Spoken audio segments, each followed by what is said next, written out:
चौड़ीकरण को लेकर लगातार ध्वस्तीकरण का जो अभियान है वो जारी है। लेकिन इन सब के बीच जो व्यापारी थे आज समाजवादी पार्टी के सांसद वीरेंद्र सिंह, इसके अलावा राष्ट्रीय प्रवक्ता मनोज राय धुपचंडी जी से मुलाकात किए हैं, अपनी समस्याओं को इन लोगों से अवगत कराएं। हमारे साथ बातचीत के लिए खुद मनोज राय धुपचंडी जी जुड़े हैं, उनसे बातचीत करेंगे। सर, समाजवादी पार्टी का क्या स्टैंड है जिस तरीके से वहाँ ध्वस्तीकरण की कार्रवाई लगातार हो रही है? जो व्यापारी आए थे, आप लोगों से मुलाकात भी की है, अपनी समस्याओं से भी अवगत कराए हैं, क्या कुछ बातचीत हुई?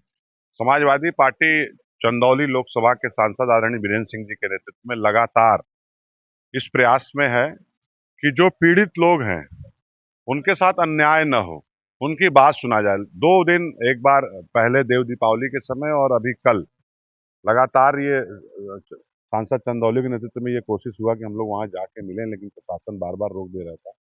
आज ये तय हुआ कि यहीं इनके निवास के पास स्थित एक सार्वजनिक पार्क में हम लोग इनकी समस्याएं सुनेंगे और उसको एडीएम सिटी के माध्यम से उसको हम लोग बताएंगे।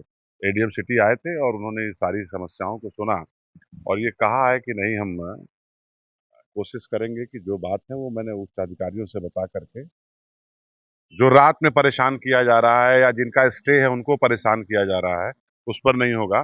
सांसद जी ने ये भी कहा कि हमारी रक्षा समिति की मीटिंग है 12 को दिल्ली में, मैं प्रधानमंत्री जी से भी मिलने का समय मांगूंगा, अगर रहेंगे मिलेंगे, नहीं तो मैं गृह मंत्री जी से मिलकर बताऊंगा कि बनारस में इस तरीके की जबरदस्ती, एक तरफ की सड़क जो है 12 मीटर है, एक तरफ की सड़क 14 मीटर है और बीच की सड़क 17.5 मीटर क्यों किया जा रहा है।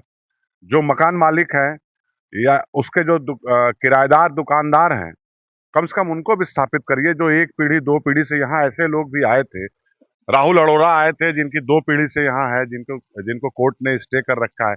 और भी लोग आए हैं जिनकी, एक अग्रवाल जी आए थे जिनकी 3 पीढ़ियां से यहाँ अ, काम कर रहे हैं। ऐसे लोगों के साथ न्याय हो, इस सवाल पे समाजवादी पार्टी उनके साथ खड़ी है और ये कोशिश रहेगा कि हम लोग उनको न्याय दिला सकें और उत्पीड़न से बचा सकें। पूर्वांचल की सबसे बड़ी मंडी में शुमार है दाल मंडी। बड़ी संख्या में लोग खरीदारी के लिए आते हैं। पूर्वांचल की बात करें, इवन बिहार तक से भी लोग यहाँ पे खरीदारी के लिए आते हैं। कुछ दुकानदारों का ये भी कंप्लेन है कि प्रशासन द्वारा ना तो नोटिस दिया जा रहा है, ना तो बताया जा रहा है, और लगातार जो है आके 1 घंटे 2 घंटे में खाली कराकर ध्वस्तीकरण की कार्रवाई की जा रही है। आप लोगों ने भी बातचीत की है? देखिए, निश्चित रूप से पूर्वांचल की सबसे बड़ी मंडी है दाल मंडी, जहां श्रृंगार का सामान, बच्चों के खेलने का सामान, कपड़े, आप एक तरीके से कह सकते हैं कि मिडिल क्लास फैमिली और लोअर मिडिल क्लास फैमिली के लिए, किसी भी अपने आयोजन के पूरा करने के लिए सबसे अच्छा बाजार है दाल मंडी। लेकिन जानबूझ करके उसको चौड़ा करने के नाम पर उत्पीड़न करना, ये ये ठीक नहीं है और हम लोग प्रयास कर रहे हैं। क्या लगता है क्यों जानबूझ के सरकार उसी रोड को चुनी है? देखिए, ये सरकार रोजगार तो लोगों को दे नहीं रही है। दसों हजार परिवार बेरोजगार हो जाएंगे इस पे। मतलब मैं समझता हूं कि इस तरीके का विस्थापन आजादी के बाद बनारस में तो कभी नहीं हुआ है। जो जनप्रतिनिधि हैं, जो वहां से जीते हुए हैं भारतीय जनता पार्टी के लोग, उनकी हिम्मत नहीं है कि वो अपने लोगों को बता सकें।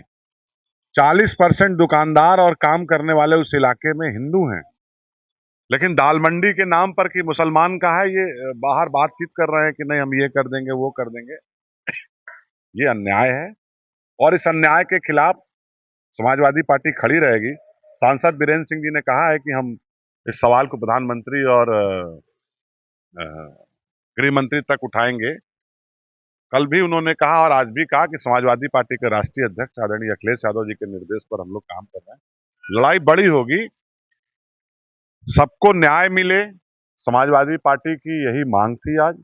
और प्रयास होगा कि जो लोग वहां से दुकानदार हटाए जा रहे हैं उनके कहीं आप जगह दीजिए। बगल में जब आपने विश्वनाथ कॉरिडोर बनवाया तो उसमें मुआवजा आपने कुछ और दिया, दुकानदारों को कुछ और दिया, और यहाँ कुछ आप और दे रहे हैं। तो दो तरह का, 100 मीटर के अंदर दो तरह की पार्शियलिटी करना ये ठीक नहीं है। देखिए, सबसे महत्वपूर्ण बात है, मुझे ये समझ में नहीं आता कि सरकार ऐसा क्यों कर रही है। बनारस में बाबा विश्वनाथ, गंगा और शमशान, ये 3 तीर्थ। मणिकर्णिका जाने का रास्ता कितना सकरा है, इसकी कल्पना नहीं कर सकते कि लोग, 2 लोग 3 लोग एक साथ नहीं चल सकते। वो सड़क आपने चौड़ी नहीं की जो जरूरी थी, पूरे बंगाल, पूरे बिहार से, उड़ीसा से, मध्य प्रदेश, मतलब कहां कहां से लोग, जिनके परिजन ये कहते हैं कि अगर हम मर जाएंगे तो हमारा दाह संस्कार मणिकर्णिका घाट पे देना, हमको मोक्ष मिलेगा, उस जगह को तो इन्होंने ठीक नहीं किया। बरसात के समय जब गंगा बढ़ाव पे होती है तो कितनी परेशानी झेलनी पड़ती है, वो स्थानीय निवासी बता सकते हैं, लेकिन उसको ठीक नहीं कर रहे हैं। और ये मुझे लगता है विश्व में अनोखी जगह बनारस को बनाने का प्रयास कर रहे हैं कि अगल बगल की सड़कें पतली और बीच की सड़क चौड़ी। ऐसा तो कहीं होता नहीं, हर तरफ होता है। क्या ये नई सड़क वाली, लौहराबीर वाली, गिरजाघर वाली भी चौड़ी करेंगे, फिर उसके बाद कहाँ जाएंगे, भेलूपुर जाएंगे? वो तो कह रहे हैं कि नई सड़क से लेके जो गिरजाघर चौराहे से लेके लौरावीर भी चौड़ीकरण होगा, लेकिन 17 मीटर नहीं होगी। तो वो 17 मीटर नहीं होगा तो ये क्यों 17 मीटर कर रहे हैं? किसी भी खूबसूरती का, सड़क की खूबसूरती हो, पटरी हो, पार्क हो, उसका एक पैरामीटर होता है। अब आप एक सड़क जो है वो 12 मीटर की होगी, एक सड़क 17.5 मीटर की होगी, तो दिखने में अच्छा नहीं लगेगा। एक बराबर रहेगा तो दिखने में अच्छा लगेगा। ये बात कहते हैं कि कुंभ के पलट प्रवाह, भारतीय जनता पार्टी के लोग कहते हैं कि कुंभ के पलट प्रवाह के कारण हमको सड़कें चौड़ी करनी पड़ी। तो कुंभ में तो पूरा शहर जाम था, पूरे शहर को जमींदोज कर दीजिएगा क्या आप? ये ठीक नहीं है और इस तरीके की सोच, विध्वंस का सोच नहीं रखना चाहिए। एक आखिरी सवाल, बिहार में मतदान प्रक्रिया खत्म हो गया है, 14 तारीख को रिजल्ट आने वाला है, एग्जिट पोल भी लगातार आ रहे हैं, क्या लगता है वहाँ पे इंडिया गठबंधन की सरकार बन गई? निश्चित रूप से तेजस्वी यादव मुख्यमंत्री होने जा रहे हैं 15 को। जो बीजेपी के लोग तो कह रहे हैं कि वोट प्रतिशत इतना अच्छा रहा है वहाँ का। और आपने देखा ना कितने लोग, जो उत्तराखंड में किसी ने वोट दिया है, किसी ने बनारस में वोट दिया है, कोई दिल्ली में वोट दिया है, वो जाकर के बिहार में भी वोट दे रहा है। तो वोट चोरी तो यही है ना। ट्रेनों में भर भर के लोग भेजे जा रहे थे, लेकिन जनता ने अपना फैसला सुना दिया है। तेजस्वी यादव बिहार के मुख्यमंत्री होने जा रहे हैं। यूपी में भी एसआईआर की प्रक्रिया जो है वो शुरू कर दी गई है, आप लोग कैसे देखते हैं? एसआईआर का लगातार विरोध हुआ था बिहार में। हम लोग सजग हैं कि एसआईआर में गड़बड़ी न होने पाए।